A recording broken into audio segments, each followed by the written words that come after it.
2억 3천만 원 있었는데 1년 만에 폐지 줍는 할머니 됐습니다. 이혼하고 재산 분할 받아서 부자 된 줄 알았죠. 근데 지금 새벽 5시 30분 남의 박스 훔쳤다고 경찰서 끌려갔어요. 41년 산 남편 하루 두 끼만 먹으래서 이혼했어요. 남편이 그랬죠. 한 달도 못 가서 빌빌거리며 돌아올 걸. 맞았어요. 지금 정말 빌빌거리고 있으니까. 아들한테 7천, 딸한테 4,500. 자식들 도와줬다가 1억 2천이 증발했습니다. 황혼이혼 생각하시는 분들, 제 실수 반복하지 마세요. 끝까지 보세요. 제발. 여러분, 제 말 한 번만 들어주세요. 저는 지금 새벽 4시 30분에 나와서 날이 새기까지 남들 다 자는 시간에 리어카를 끌고 골목길을 돌아다닙니다. 뭐하러 그러냐고요? 박스를 주우러 다닙니다. 1년 전만 해도 저는 2억이 넘는 돈을 통장에 가지고 있었어요. 재산 분할 받아서요. 그런데 지금은 1,000만 원도 안 남았습니다. 도대체 무슨 일이 있었던 걸까요? 제 이야기 끝까지 들어주시면 여러분께 꼭 도움이 될 겁니다. 안녕하세요, 여러분. 저는 올해 68세 정미순입니다. 작년 이맘때쯤 남편과 이혼했어요. 41년을 함께 살았던 남편이었습니다. 지금 생각하면 그때 제가 너무 성급했던 것 같아요. 하지만 당시엔 정말 더 이상 못 살겠다 싶었거든요. 오늘 제 이야기를 들으시는 분들, 특히 저처럼 황혼 이혼을 고민하시는 분들이 계시다면 꼭 끝까지 들어주세요. 그리고 구독과 좋아요, 알림 설정까지 꼭 부탁드립니다. 남편과의 결혼 생활은 사실 처음부터 순탄하지 않았어요. 남편은 성격이 급하고 고집이 센 사람이었죠. 그래도 젊었을 때는 참을 만했어요. 직장 다니느라 바빴고 애들 키우느라 정신없었고 그냥 그러려니 하고 살았습니다. 문제는 남편이 62세에 정년퇴직을 하면서부터였어요. 처음엔 집에서 쉬더니 6개월쯤 지나니까 답답했는지 아파트 관리사무소에 경비원으로 취직을 했어요. 야간 관리 일이었습니다. 저녁 6시에 나가서 다음날 아침 6시에 들어오는 일이었죠. 밤새 아파트 순찰도 돌고 민원도 처리하고 택배도 정리하는 그런 일이었어요. 나이 든 사람한테는 쉽지 않은 일이었을 겁니다. 남편이 일을 시작하고 나서 우리 집 분위기가 완전히 바뀌었어요. 새벽에 퇴근해서 들어오면 남편은 꼭 폭풍 같았습니다. 현관문을 쾅 닫으면서 들어와서는 바로 불평이 시작됐어요. 301호 아저씨가 밤 11시에 짐을 옮겼는데 자기한테 도와달라고 했다는 둥, 502호 아주머니가 새벽 5시 반에 하수구가 막혔다고 내려오라고 해서 갔다는 둥, 관리소장이 자기를 무시한다는 둥, 입주민들이 노인네라고 함부로 대한다는 둥. 매일 아침이 그랬습니다. 처음 1년은 제가 참았어요. 밤새 일하고 오시는 분이니까 힘드시겠지, 이해해야지 하면서요. 아침상을 정성껏 차려드리고 남편 말을 다 들어드리고 그러면서 살았습니다. 그런데 2년째 되니까 남편이 점점 더 예민해지더라고요. 밥이 조금만 늦어도 화를 내고 반찬이 마음에 안 들면 짜증을 내고 집안이 조금만 어질러져 있어도 소리를 질렀어요. 어느 날은 제가 감기에 걸려서 침대에 누워 있었어요. 머리가 깨질 듯이 아프고 열이 38도까지 올라서 꼼짝도 못하고 있었죠. 그런데 남편이 새벽에 들어오더니 방문을 벌컥 열고는 소리를 지르는 거예요. 아침밥도 안 차려놨어? 밤새 일하고 온 사람한테 이게 뭐 하는 짓이야? 제가 아프다고 말했더니 남편이 뭐라고 했는지 아세요? 나는 밤새 일하고 왔는데 넌 집에서 푹 쉬었으면서 감기 정도로 누워 있어? 그 말을 듣는 순간 정말 서러웠습니다. 그래도 4년을 그렇게 살았어요. 왜냐고요? 그래도 남편이 돈을 벌어오니까요. 한 달에 220만 원 정도 받았어요. 우리 나이에 그 정도면 괜찮은 수입이었죠. 그 돈으로 생활비 쓰고 병원비 내고 손주들 용돈도 주고 그랬습니다. 남편이 성격이 못됐어도 돈은 벌어오니까 참고 살았던 거예요. 그런데 작년 3월이었어요. 남편이 갑자기 일을 그만두고 들어왔습니다. 표정이 사납더라고요. 일 그만뒀어. 더러워서 못하겠어. 무슨 일이 있었냐고 물었더니 502호 아저씨한테 크게 모욕을 당했다는 거예요. 새벽 2시에 주차 문제로 민원이 들어와서 처리하러 갔는데 그 아저씨가 이 나이 먹은 양반이 일도 제대로 못해? 라고 했다는 겁니다. 그 말에 화가 나서 그 자리에서 관리소장한테 사표를 냈다고 하더군요. 솔직히 마음 한편으로는 다행이다 싶었어요. 이제 남편이 밤새 일하면서 받는 스트레스가 없어지니까 저한테 화풀이도 안 하겠지. 집에서 편하게 지내시겠지 생각했거든요. 처음 며칠은 정말 그랬어요. 남편도 조용히 TV 보고 낮잠도 자고 괜찮아 보였습니다. 그런데 일주일쯤 지나니까 남편이 하루 종일 집에 있는 게 답답한지 저한테 트집을 잡기 시작했어요. 밥이 왜 이렇게 질어? 반찬이 짜. 집안이 먼지투성이야. TV 소리가 시끄러워. 아침부터 저녁까지 계속 그랬습니다. 일할 때는 새벽에만 1시간 정도 잔소리를 들었는데 이제는 하루 종일 들어야 했어요. 차라리 일하러 나갈 때가 나았다는 생각이 들 정도였습니다. 한 달이 지났어요. 매달 1일은 남편이 생활비를 주는 날이었어요. 그동안은 통장으로 130만 원을 보내줬거든요. 그런데 그날 확인해 보니까 65만 원밖에 안 들어와 있는 거예요. 깜짝 놀라서 남편한테 물어봤죠. 이게 뭐예요? 왜 절반밖에 안 들어왔어요? 남편이 당연하다는 듯이 말했어요. 일도 안 하는데 생활비도 줄여야지. 뭐가 문제야? 저는 기가 막혔어요. 그 돈으로 어떻게 한 달을 살라는 건지. 쌀값 간단한 식비만 해도 한 달에 15만 원은 들고 반찬 재료비, 조미료, 화장지, 세제 이런 거 사면 금방이에요. 병원비는 또 어떻고요. 제가 고혈압 약, 당뇨약을 매달 먹어야 하는데 그것만 해도 한 달에 5만 원은 들거든요. 남편한테 원래대로 달라고 했더니 부족하면 나가서 벌어오라고 하더군요. 40년 넘게 집안일하고 애들 키우고 시부모 모셨는데 집에서 논다는 말을 듣다니 정말 화가 머리끝까지 났어요. 2주쯤 지나니까 냉장고가 텅텅 비기 시작했어요. 장을 보러 가도 이것저것 계산하다 보면 살 수 있는 게 별로 없었습니다. 콩나물 한 봉지가 2,000원인데 그것도 아까워서 못 사겠더라고요. 고기는 꿈도 못 꿨죠. 김치도 담그지 못하고 포기김치만 사다가 먹었어요. 반찬은 계란말이, 시금치나물, 김치 이 3가지만 돌려가며 먹었습니다. 남편은 밥상에 앉을 때마다 불평했어요. 반찬이 왜 이것밖에 없어? 고기는? 생선은? 제가 참다 못해 말했죠. 생활비를 65만 원만 주시면서 고기를 어떻게 사요? 그랬더니 남편이 뭐라고 했는지 아세요?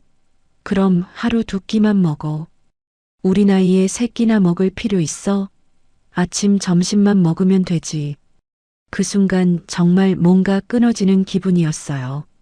다음 날 친구 정수기한테 전화했어요. 정수기는 3년 전에 남편을 먼저 보내고 혼자 사는 친구예요. 나와서 차나 한잔하자고 했더니 흔쾌히 나오더라고요.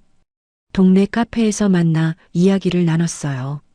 요즘 물가가 얼마나 올랐는지 마트 가면 놀란다는 둥 그런 이야기를 하다가 제가 남편 이야기를 꺼냈습니다.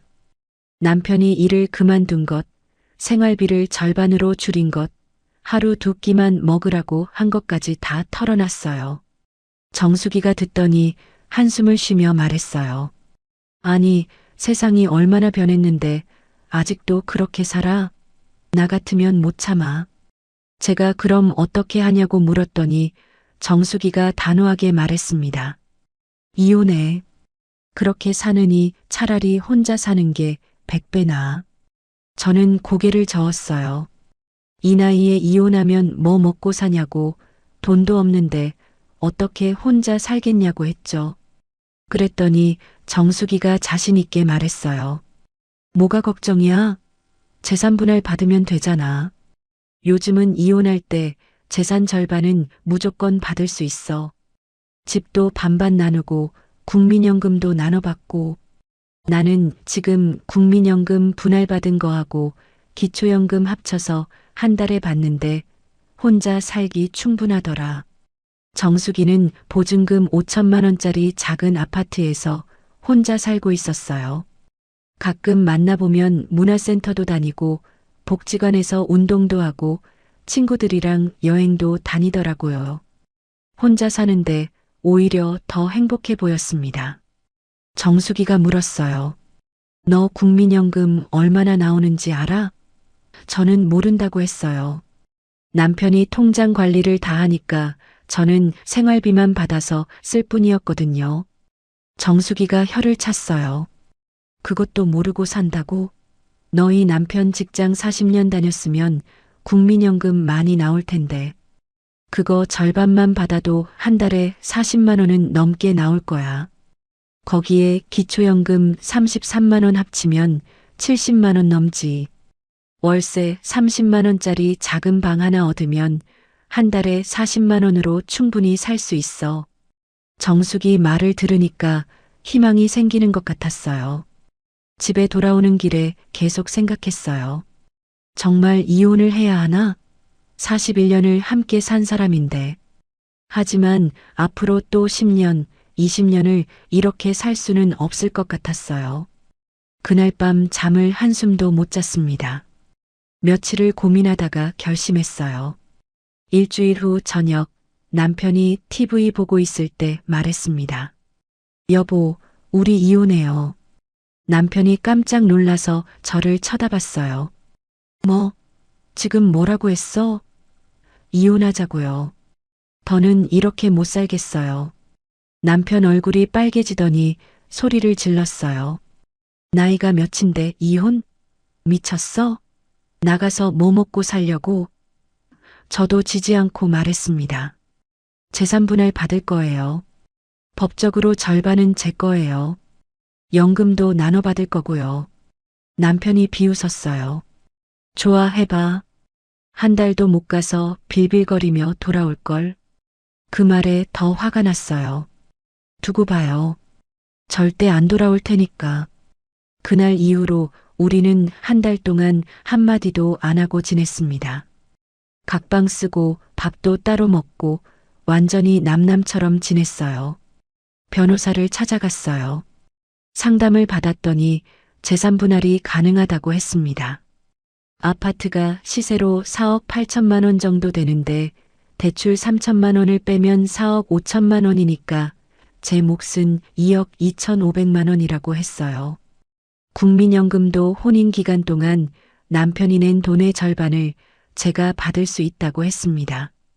계산해 보니 제가 받을 연금이 월 38만 원 정도 나온다고 하더군요. 이혼 절차를 진행했어요. 남편은 끝까지 억울하다는 표정이었지만 법적으로 어쩔 수 없었죠. 3개월 만에 이혼이 확정됐습니다. 통장에 2억 2,500만 원이 들어왔어요. 평생 처음 보는 큰 돈이었습니다. 국민연금 분할받은 거 38만 원에 기초연금 33만 원 합치면 월 71만 원. 정숙이 말이 맞았어요. 이제 집을 구해야 했어요. 딸아이가 도와준다고 함께 부동산을 돌아다녔습니다. 딸이 그러더라고요. 엄마, 월세 내지 말고 작은 집이라도 사세요. 2억이면 지방에 작은 아파트 살 수 있어요. 하지만 저는 고개를 저었어요. 아프면 어떡하냐고, 큰 병원비 나오면 어떡하냐고, 통장에 돈이 좀 있어야 마음이 놓인다고 했습니다. 결국 보증금 3천만 원에 월세 38만 원짜리 원룸을 구했어요. 깔끔한 방이었어요. 화장실도 새 거고 보일러도 잘 나오고 엘리베이터도 있는 건물이었습니다. 계약하고 나니 통장에 1억 9,500만 원이 남았어요. 이 정도면 충분하다고 생각했습니다. 이사한 첫날 밤 조용한 방에 혼자 앉아 있으니까 묘한 기분이 들었어요. 자유롭기도 하고 허전하기도 하고 불안하기도 하고 41년 만에 처음으로 혼자 자는 거였습니다. 그날 밤 잠을 설쳤어요. 첫 주는 정말 좋았어요. 아침에 늦게까지 자도 되고 보고 싶은 드라마 실컷 보고 먹고 싶을 때 먹고 아무 눈치도 안 보고 천국이 따로 없었습니다. 친구들도 몇 명 불러서 집들이도 했어요. 다들 부러워하더라고요. 좋겠다. 자유롭게 살 수 있어서. 그런데 한 달이 지나니까 현실이 보이기 시작했어요. 월세 38만 원, 관리비 9만 원, 전기세, 가스비, 통신비 합쳐서 12만 원. 여기까지만 59만 원이에요. 연금 71만 원에서 59만 원 빼면 12만 원밖에 안 남는 거예요. 한 달 식비가 12만 원이라고요? 말도 안 되는 소리죠. 처음 2주는 통장에서 돈 빼서 썼어요. 장 보러 가서 고기도 사고 과일도 사고 그랬습니다. 근데 2주 만에 50만 원이 나갔어요. 이러면 안 되겠다 싶었죠. 다음 2주는 정말 아껴 썼어요.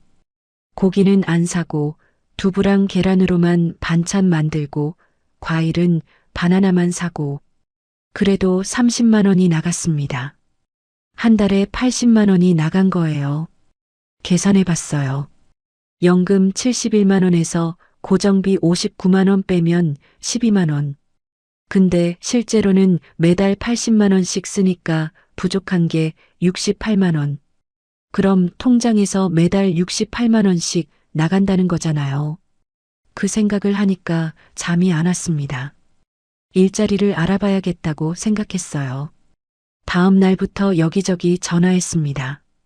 식당, 편의점, 마트, 청소일 가리지 않고 다 알아봤어요. 그런데 나이를 말하면 다들 똑같은 대답이었어요.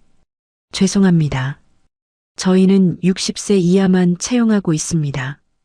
어떤 곳은 전화 받자마자 나이 물어보고 68세라고 하니까 바로 전화를 끊어버리더라고요. 일주일 동안 30군데 넘게 전화했지만 단 한 곳도 면접 기회조차 주지 않았어요. 직접 찾아간 곳도 있었어요. 동네 분식집 사장님한테 설거지라도 하겠다고 했더니 사장님이 난처해 하시더니 어머니, 제 친정엄마도 이 일 못 하신다고 하셨어요. 하루 종일 서 있어야 하고 무거운 것도 들어야 해서요라고 하시더군요. 마지막 희망을 품고 주민센터에 갔습니다.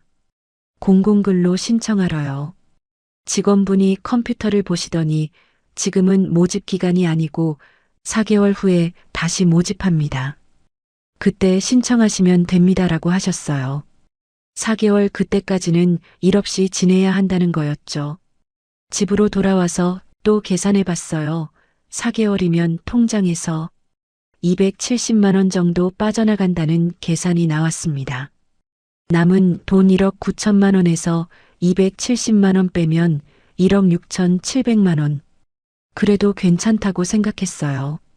공공근로 시작하면 한 달에 70만 원 정도 받을 테니까 그때부터는 통장 안 건드려도 되겠다 싶었죠. 그런데 그 4개월 동안 예상치 못한 일들이 생겼어요. 첫 번째는 건강 문제였습니다. 어느 날 갑자기 치아가 너무 아픈 거예요. 참다 치과에 갔더니 임플란트를 2개 해야 한다고 하더군요. 비용이 한 개당 100만 원, 총 200만 원. 깜짝 놀랐죠. 그 돈이면 석 달을 더 버틸 수 있는 돈인데 고민하다가 일단 진통제만 처방받고 나왔어요. 참을 수 있을 때까지 참자고 생각했습니다. 두 번째는 손주 문제였어요. 손주들이 너무 보고 싶어서 일주일에 3번씩 아들 집에 갔어요. 처음엔 며느리가 좋아했어요. 어머니가 애 봐주시니까 제가 좀 쉴 수 있어서 좋아요. 그런데 한 달쯤 지나니까 며느리 표정이 달라지더라고요. 제가 가면 인상을 쓰고 빨리 가라는 눈치를 보내고 어느 날은 대놓고 말했어요. 어머니, 오늘은 친정 가야 해서요. 다음에 오세요. 서운했지만 이해했어요. 며느리 입장에서는 시어머니가 자주 오면 부담스럽겠죠. 일주일에 한 번만 가기로 했어요. 그런데 혼자 있는 시간이 너무 길었어요. 아침에 일어나서 뭘 해야 할지 모르겠더라고요. TV 보고, 청소하고, 빨래하고, 밥 먹고, 낮잠 자고, 또 TV 보고, 매일이 똑같았습니다. 너무 심심해서 복지관에 갔어요. 노래 교실도 있고, 댄스 교실도 있고, 탁구도 칠 수 있다고 하더라고요. 근데 회비가 한 달에 3만 원이었어요. 3만 원도 아까웠습니다. 그렇게 2개월이 지났어요. 어느 날 오후에 초인종이 울렸습니다. 문을 열었더니 아들이 서 있었어요. 평일 낮인데 웬일인가 싶었죠. 엄마, 잠깐 들어가도 돼? 아들 표정이 심각해 보였어요. 안으로 들어와서 한참을 말을 못하더니 조심스럽게 말을 꺼냈습니다.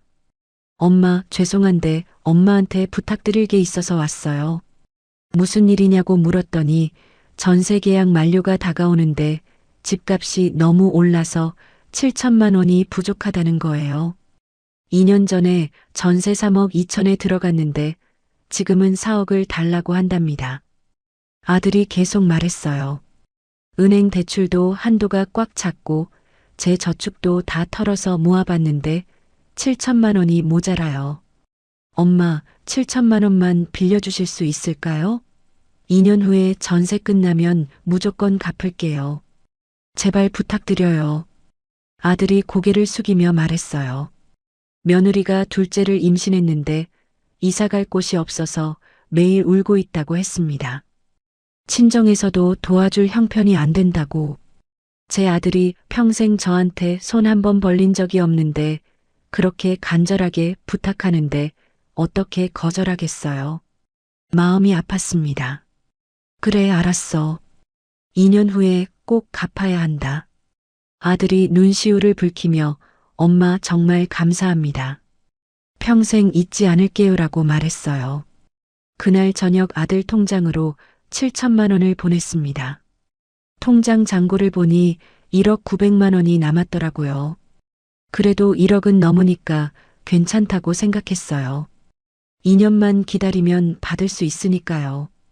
그런데 한 달 반쯤 지나서 이번엔 딸이 찾아왔어요. 전화도 없이 갑자기 오더니 울고 있었습니다. 엄마, 큰일 났어요. 무슨 일이냐고 물었더니 딸 남편이 다니던 회사가 부도가 났다는 거예요.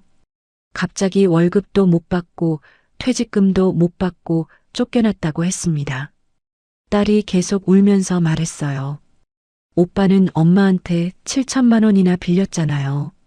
나는 한 번도 엄마한테 손 벌린 적 없는데 이럴 때 좀 도와주셔야 하는 거 아니에요? 딸의 말을 들으니 미안한 마음이 들었어요. 맞아요. 딸은 결혼하고 나서 한 번도 돈 달라고 한 적이 없었어요. 딸이 말을 이었습니다. 남편이 치킨집을 하려고 해요.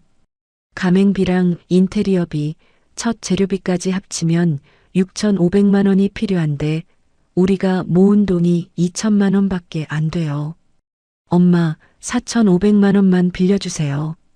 장사 잘 되면 매달 20만 원씩이라도 이자로 드릴게요.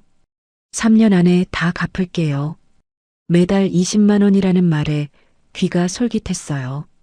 그럼 한 달에 제가 받는 돈이 91만 원이 되는 거잖아요. 그러면 통장 돈 안 건드리고도 살 수 있을 것 같았습니다. 고민했어요. 아들한테 7천만 원 빌려줬는데 딸한테 안 빌려주면 섭섭해할 거고 나중에 형제 사이도 안 좋아질 것 같았어요. 그리고 솔직히 매달 20만 원이 생긴다는 게 큰 도움이 될 것 같았거든요.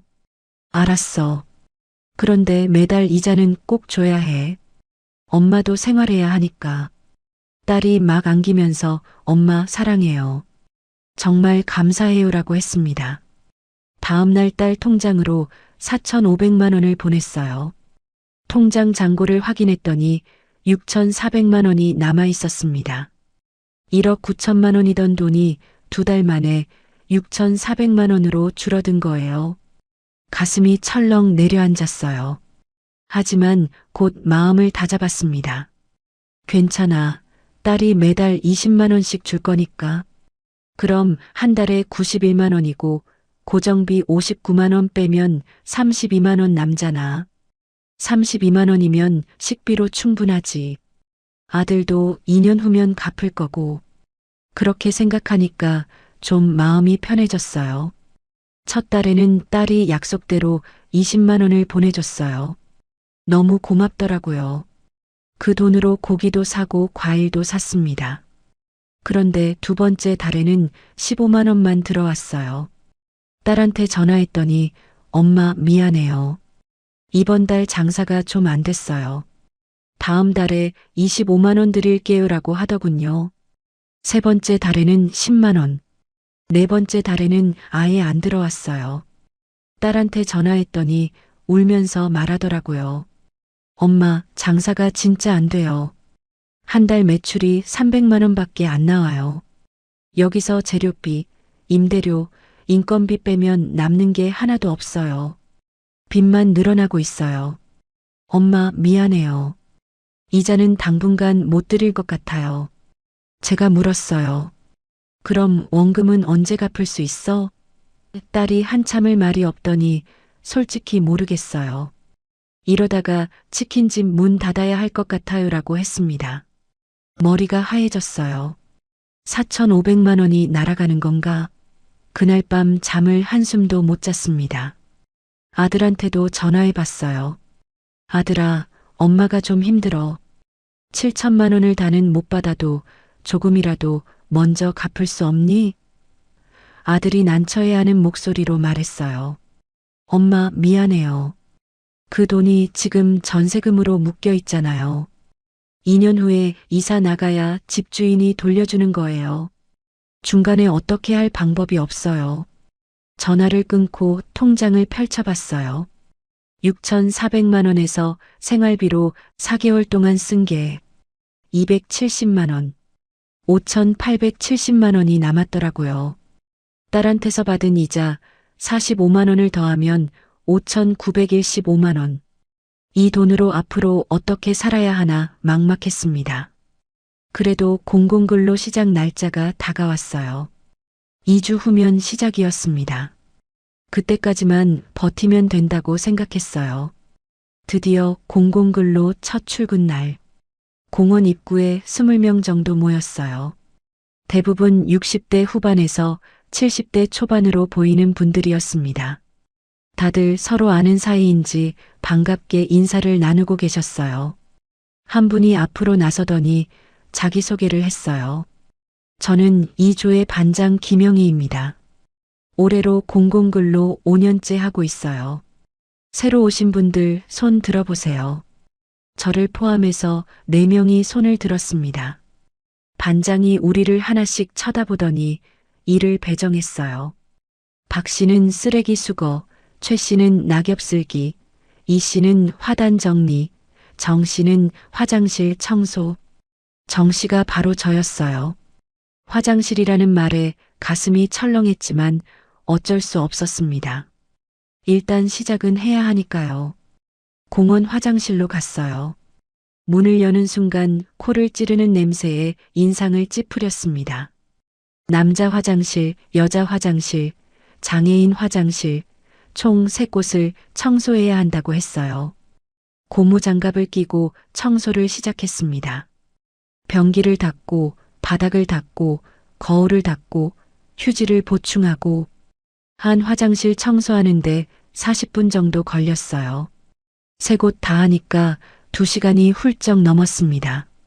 무릎도 아프고 허리도 끊어질 것 같았어요. 당뇨가 있어서 그런지 쉽게 피곤하더라고요. 잠깐 쉬려고 밖으로 나왔더니 다른 분들은 정자에서 과자 먹으며 수다 떨고 계셨어요. 저도 가서 앉았더니 분위기가 이상했어요. 다들 저를 힐끔힐끔 쳐다보더니 수군거리는 거예요. 새로운 사람은 힘든 일부터 해야지. 우리도 다 그렇게 시작했어. 한 분이 저한테 물었어요. 몇 살이세요? 68살입니다. 그랬더니 어머, 나보다 많네. 나는 66살인데. 나이가 많으면 더 힘들 텐데라고 하더군요. 동정하는 건지 비꼬는 건지 모르겠더라고요.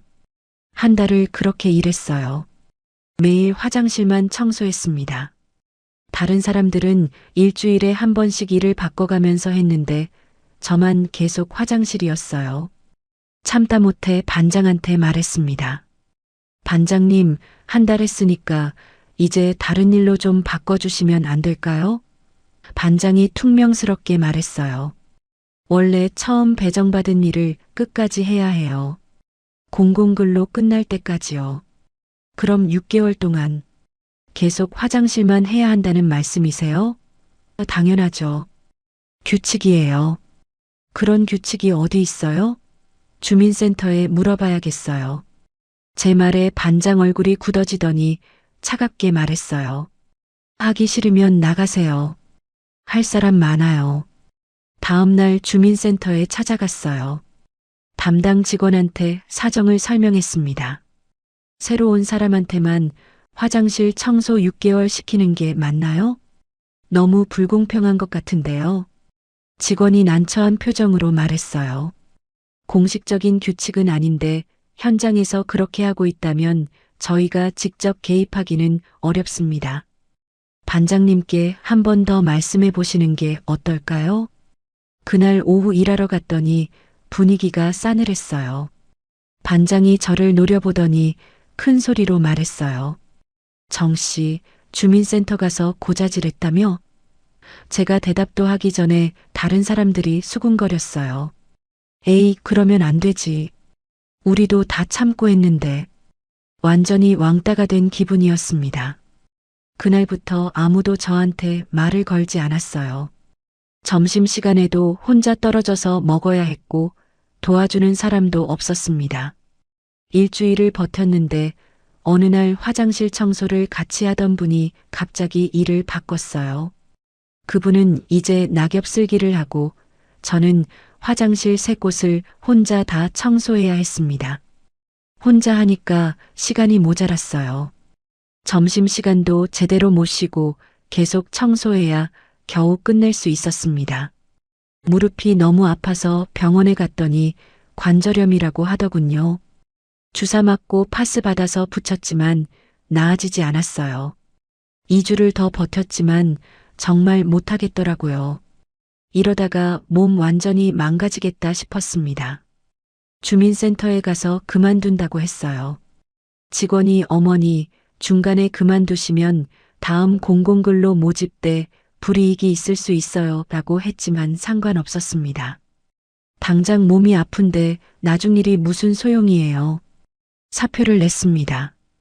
한 달 반 일하고 받은 돈이 98만 원.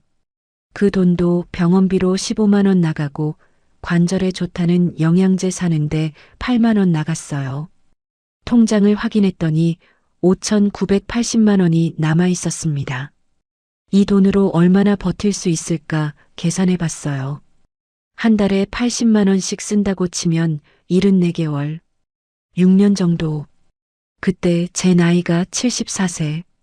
그 이후는 생각하고 싶지 않았어요. 며칠을 멍하니 집에만 있었습니다. 아무것도 하기 싫었어요. TV도 보기 싫고 밥도 먹기 싫고 그냥 하루 종일 누워만 있었습니다. 이러다가 우울증 걸리겠다 싶었어요. 그러던 어느 날 새벽 잠이 안 와서 창문을 열었어요. 아래를 내려다보니 한 할머니가 리어카를 끌고 가시는 게 보였습니다. 80대는 돼 보이는 분이었어요. 리어카에 박스가 가득 쌓여 있었죠. 저 나이에도 저렇게 일을 하시나? 가슴이 아팠어요. 그런데 문득 생각이 들었습니다. 나도 할 수 있지 않을까? 폐지 줍는 거, 새벽에 나가서 박스 주워다가 팔면 되는 거잖아. 창피하긴 하지만 먹고 살아야 하니까. 다음 날 새벽 5시에 일어났어요. 모자 깊이 눌러 쓰고 마스크 끼고 집에 있던 손수레를 끌고 나갔습니다. 동네 상가 거리를 돌아다녔어요. 치킨집, 카페, 편의점 앞에 박스들이 쌓여 있었습니다. 손수레에 담기 시작했어요. 금방 가득 찼습니다. 고물상으로 갔더니 저울에 달아보고는 5,000원이라고 하더군요. 1시간 반 걸려서 5,000원. 그래도 기뻤어요. 다시 나가서 한 번 더 모아왔습니다. 이번엔 6,000원. 2번 왕복해서 11,000원 벌었어요. 다음 날도 나갔고 그 다음 날도 나갔습니다. 매일 새벽 4시 30분에 일어나서 7시까지 일했어요. 하루에 평균 12,000원 정도 벌었습니다. 한 달이면 36만 원. 나쁘지 않았어요. 연금 71만 원에 36만 원 더하면 107만 원. 고정비 59만 원 빼면 48만 원 남으니까 그 돈으로 식비 쓰면 통장은 안 건드려도 되겠다 싶었습니다. 그렇게 보름을 했어요. 리듬이 생기더라고요. 어느 가게가 박스를 많이 내놓는지, 몇 시에 나가야 하는지 다 알게 됐습니다. 그런데 보름째 되던 날이었어요. 평소처럼 치킨집 앞에서 박스를 모으고 있는데 갑자기 누가 소리를 질렀어요. 아니, 할머니 뭐 하시는 거예요? 치킨집 사장님이었어요. 30대쯤 돼 보이는 남자였습니다. 이 박스들 제가 며칠 동안 모아둔 건데 왜 가져가세요? 제가 당황해서 말했어요. 죄송합니다. 버리는 줄 알았어요. 버리는 게 아니라 고물상에 팔려고 모아둔 거예요. 요즘 박스값이 올라서 한 달에 10만 원은 되거든요. 그런데 자꾸 누가 가져가서 짜증났는데 할머니셨네요. 제가 사과하고 박스를 다시 내려놓으려는데 사장님이 전화를 걸더니 네, 경찰서요? 신고하려고요. 제 가게 앞에 모아둔 박스를 자꾸 가져가는 사람이 있어서요. 네, 지금 잡았습니다라고 하는 거예요. 머리가 하얘졌어요. 경찰서? 전과자가 되는 건가? 10분쯤 지나니까 정말 경찰차가 왔어요. 경찰관 2명이 내려서 저한테 물었습니다. 할머니, 이 박스들 어디서 가져오셨어요? 제가 떨리는 목소리로 대답했어요. 여기 가게 앞에 있길래. 가게 주인 것인 거 아셨죠? 아니요, 버리는 줄 알았어요. 버린 게 아니라 모아둔 겁니다. 이건 절도에 해당될 수 있어요. 68세에 처음으로 경찰차를 탔습니다. 경찰서로 가서 조서를 작성했어요. 이름, 주민번호, 주소, 직업 다 적었습니다. 왜 가져갔냐고 물어서 솔직하게 말했어요. 돈이 없어서요. 먹고 살려고 그랬습니다. 경찰관이 한숨을 쉬며 말했어요. 할머니, 이해는 하지만 남의 물건 가져가시면 안 되죠. 경찰관이 치킨집 사장님한테 전화를 했습니다. 한참을 설득하더니 돌아와서 다행히 사장님이 이번 한 번만 봐주신다고 하세요. 대신 다시는 그러시면 안 됩니다라고 했어요. 집으로 돌아오는 길, 다리에 힘이 하나도 없었습니다. 너무 창피하고 서러웠어요. 68세 할머니가 박스 몇 개 훔쳤다고 경찰서까지 갔다니 집에 들어와서 한참을 울었습니다. 내가 왜 이렇게 됐을까? 2억 3천만 원이나 받았는데 1년 만에 이 지경이 됐을까? 아들한테 전화했어요. 목소리를 최대한 밝게 하려고 애쓰면서 물었습니다. 아들아, 빌려준 돈 조금이라도 일찍 갚을 수 없니? 엄마가 좀 힘들어. 아들이 미안하다는 말만 반복했어요. 엄마, 정말 죄송해요. 2년만 기다려주세요. 딸한테도 전화했어요. 딸아, 엄마 원금은 포기할 테니까 이자라도 좀 줄 수 없니? 딸이 울면서 말했어요. 엄마, 치킨집 다음 달에 문 닫을 것 같아요. 빚만 1,000만 원 생겼어요. 엄마한테 빌린 돈은 언제 갚을 수 있을지 모르겠어요. 전화를 끊고 통장을 펼쳐봤습니다. 5,800만 원. 이혼한 지 이제 1년 2개월. 2억 3천만 원에서 1억 7,200만 원이 사라졌습니다. 지금 페이스대로 가면 6년 후엔 바닥날 거예요. 그때 제 나이가 74세. 그 이후엔 어떻게 살아야 할까요? 가끔 이런 생각을 해요. 남편한테 연락해 볼까? 잘못했다고 할까? 다시 같이 살 수 있을까? 하지만 자존심이 허락하지 않습니다. 남편이 뭐라고 했죠?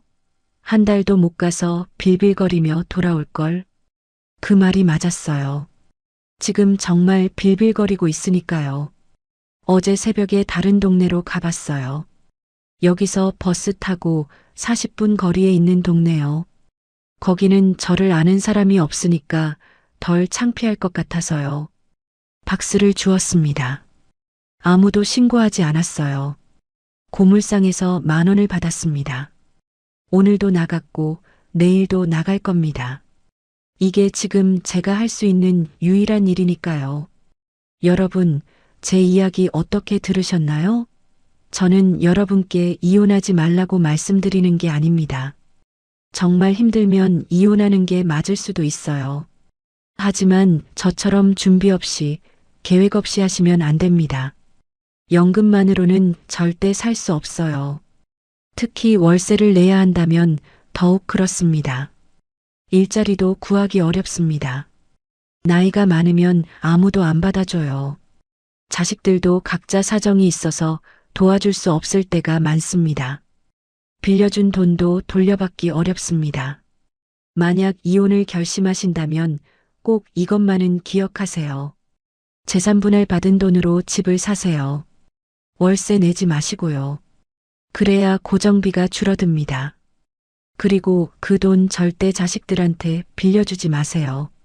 나중에 못 받습니다. 마지막으로 일자리를 먼저 구하세요. 이혼하기 전에요. 저는 이 모든 걸 거꾸로 했어요. 그래서 지금 이렇게 됐습니다. 여러분은 제 실수를 반복하지 마세요. 긴 영상 끝까지 봐주셔서 진심으로 감사합니다. 구독과 좋아요, 알림 설정 부탁드립니다. 30년을 함께한 아내가 갑자기 이혼을 요구했습니다. 평생 성실하게 일만 했던 59세 남성의 이야기입니다. 아파트 8억, 통장 잔고 12억, 총 20억 자산을 가지고 있었지만 이혼 후 절반이 날아갔습니다. 지금은 월 160만 원으로 살아가고 있습니다. 화려한 은퇴 생활을 꿈꿨지만 현실은 달랐습니다. 이 영상은 황혼이혼의 냉혹한 실체와 이혼 후 홀로 살아가는 50대 남성의 솔직한 일상을 담았습니다. 여러분 안녕하세요. 오늘은 정말 무겁지만 꼭 들어야 할 이야기를 가지고 왔습니다. 59세에 은퇴한 한 남성분의 이야기인데요. 30년 넘게 성실하게 살아온 평범한 가장이 어느 날 갑자기 아내로부터 이혼을 요구받았습니다. 그것도 본인이 일을 쉬기 시작하고 집에 좀 있게 되면서부터요. 지금 이 영상을 보고 계신 50대 남성분들, 혹시 나도 모르게 이런 상황으로 가고 있는 건 아닌지 한번 점검해 보셔야 합니다. 그리고 50대 여성분들도 한번 생각해 보셨으면 좋겠습니다. 과연 황혼이혼이 정답일까요?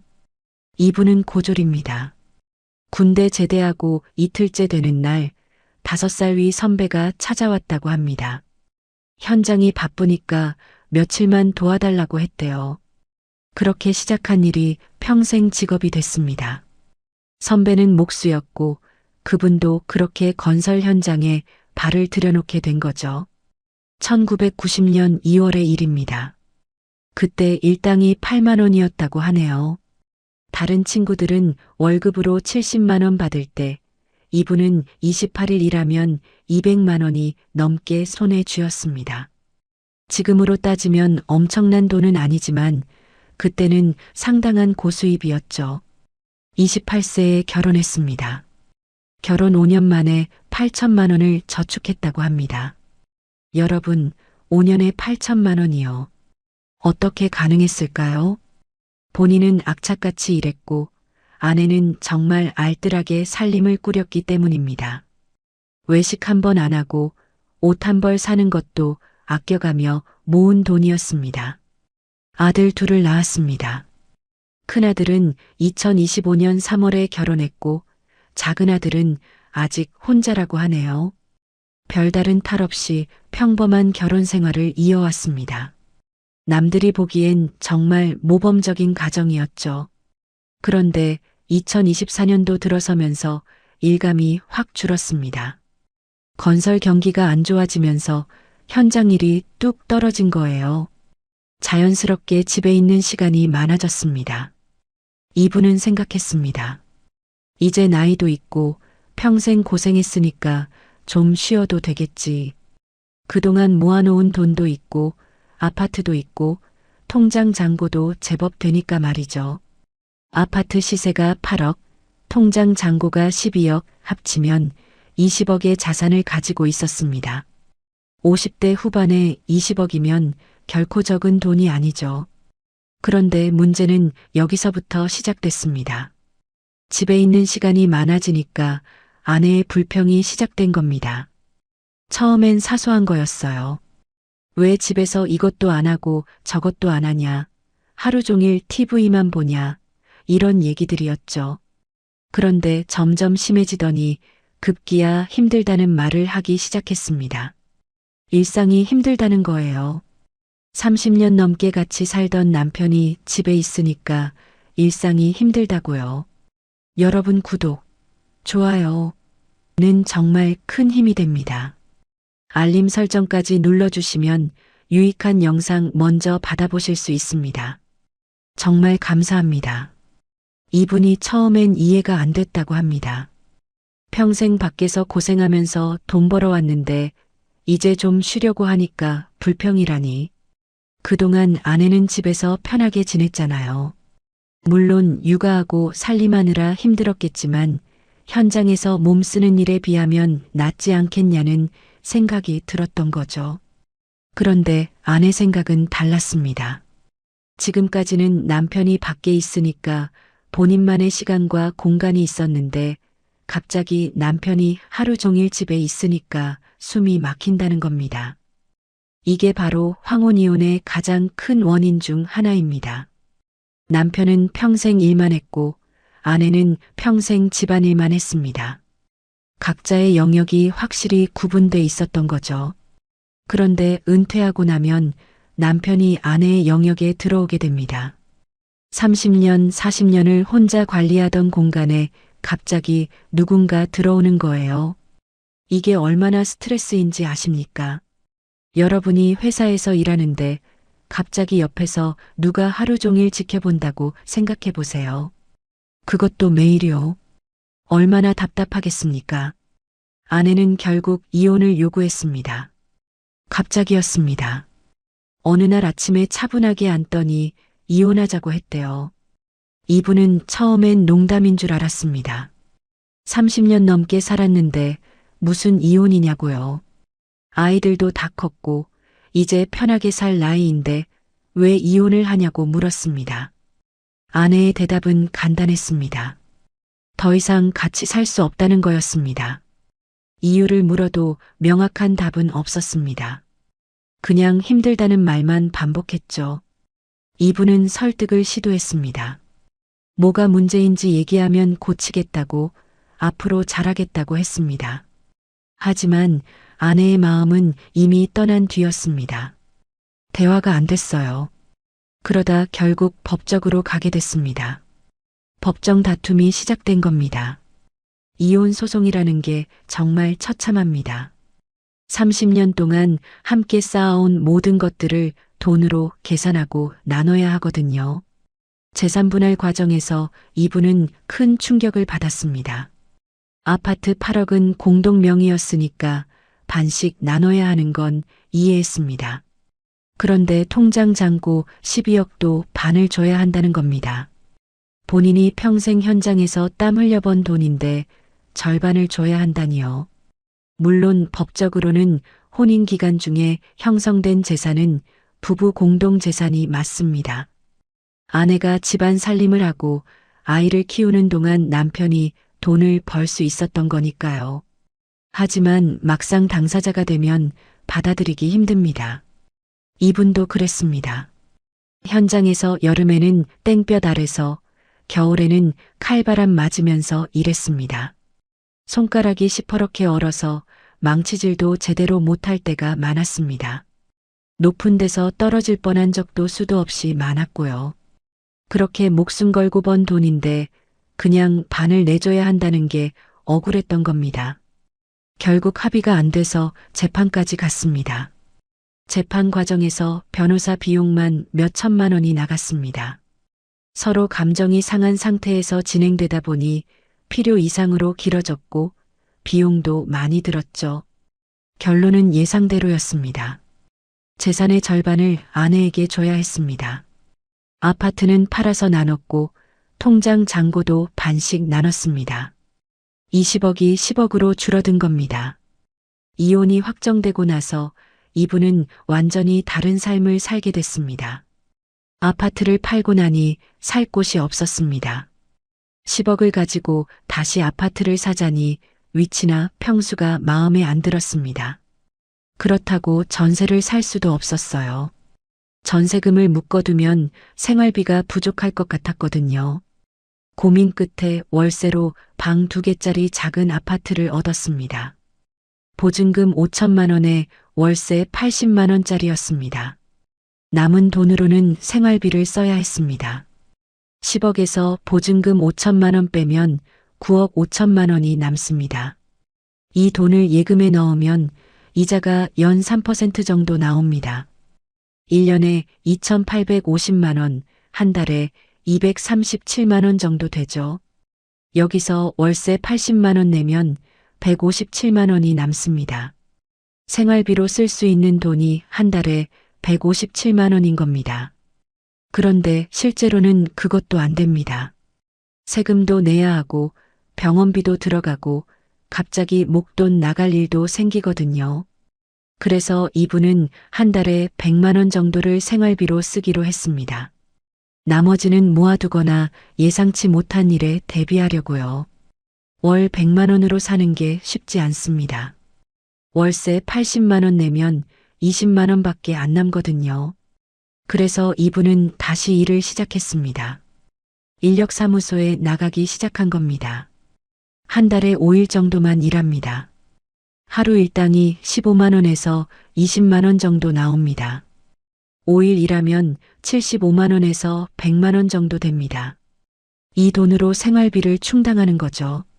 그러면 예금 이자는 고스란히 모을 수 있습니다.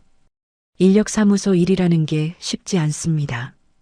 60세 가까운 나이에 하루 종일 육체 노동을 하는 건 정말 힘든 일입니다.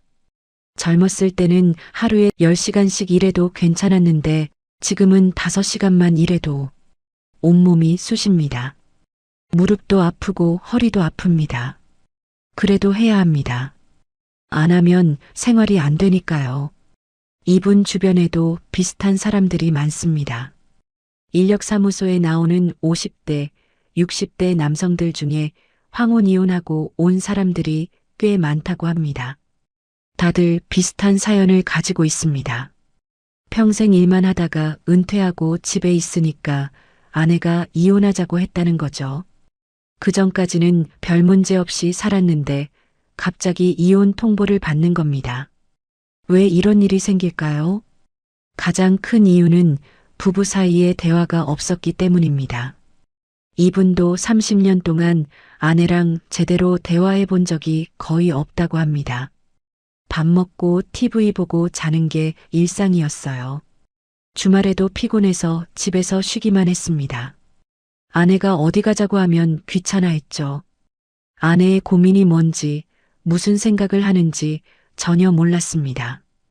그러다 보니 부부 사이가 점점 멀어졌습니다. 같은 집에 살면서도 남남처럼 지낸 거예요. 아내도 남편한테 기대하는 걸 포기했습니다. 대신 자기만의 생활을 만들었죠. 친구들 만나고 취미 생활하고 봉사활동도 다니면서 남편 없이도 충분히 행복한 삶을 구축했습니다. 그러다 남편이 은퇴하고 집에 들어오니까 본인의 삶이 침해받는다고 느낀 겁니다. 이분은 지금 많이 후회한다고 합니다. 진작 아내한테 잘할 걸, 데이트도 하고 여행도 다닐 걸, 아내 말에 귀 기울일 걸 하는 생각이 든대요. 하지만 이미 늦었습니다. 이혼은 확정됐고 되돌릴 수 없습니다. 지금은 그냥 혼자 살아가는 법을 배우는 중입니다. 혼자 사는 게 처음엔 정말 힘들었다고 합니다. 밥도 제대로 못 해 먹었어요.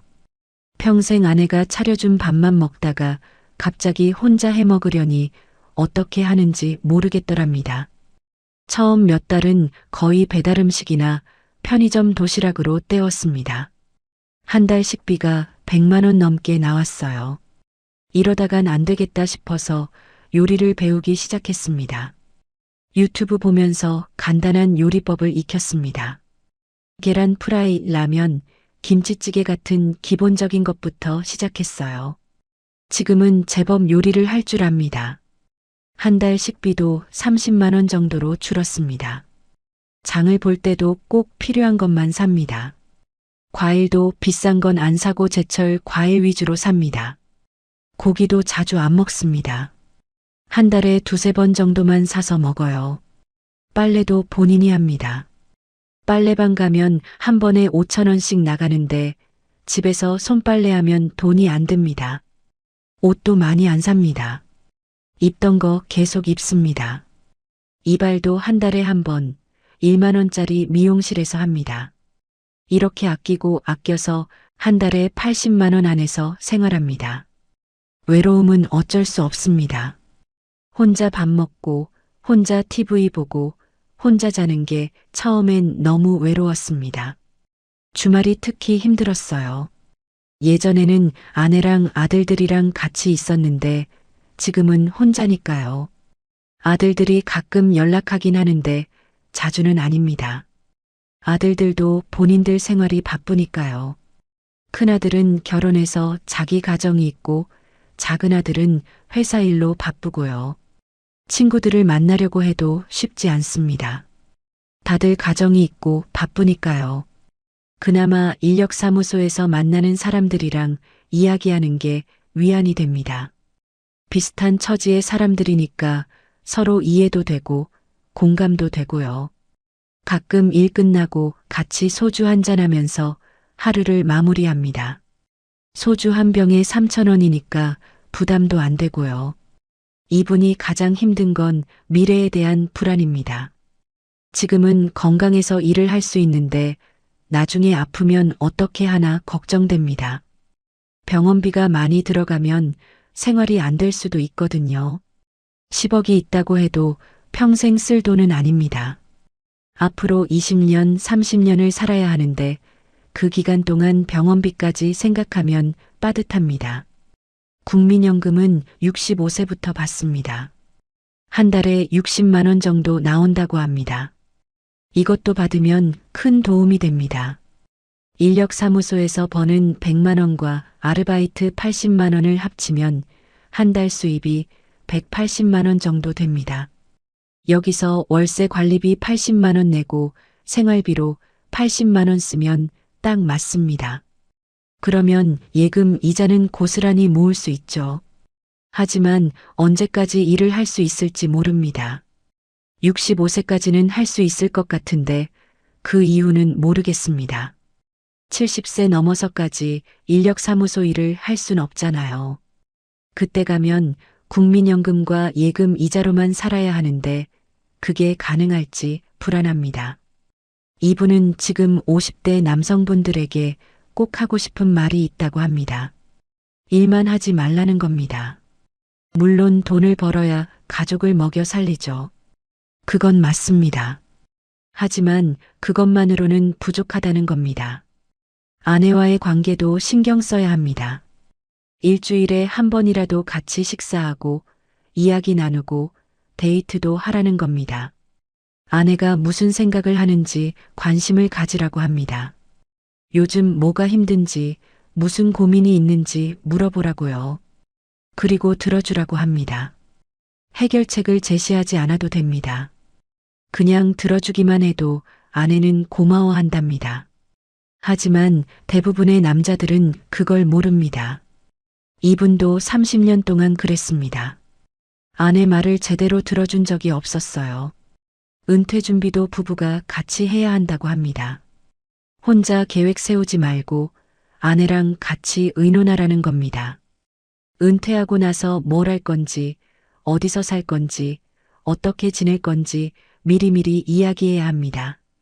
그래야 은퇴 후에 갑작스러운 변화로 인한 갈등을 줄일 수 있습니다. 취미 생활도 만들어두라고 합니다. 일만 하다가 은퇴하면 할 게 없습니다. 그러면 집에서 TV만 보게 되고 그게 아내한테는 큰 스트레스가 됩니다. 골프든 등산이든 낚시든 뭐든 좋으니까 취미를 가지라는 겁니다. 그래야 은퇴 후에도 밖에서 시간을 보낼 수 있습니다. 건강 관리도 중요합니다. 젊었을 때는 몸이 힘들어도 버틸 수 있지만 나이 들면 다릅니다. 무릎, 허리, 어깨 다 문제가 생깁니다. 평소에 운동하고 스트레칭하고 관리를 해야 합니다. 이분도 지금 무릎이 많이 안 좋아서 후회한다고 합니다. 젊었을 때 관리 좀 할 걸 하는 생각이 든대요. 그리고 돈 관리도 신중하게 해야 합니다.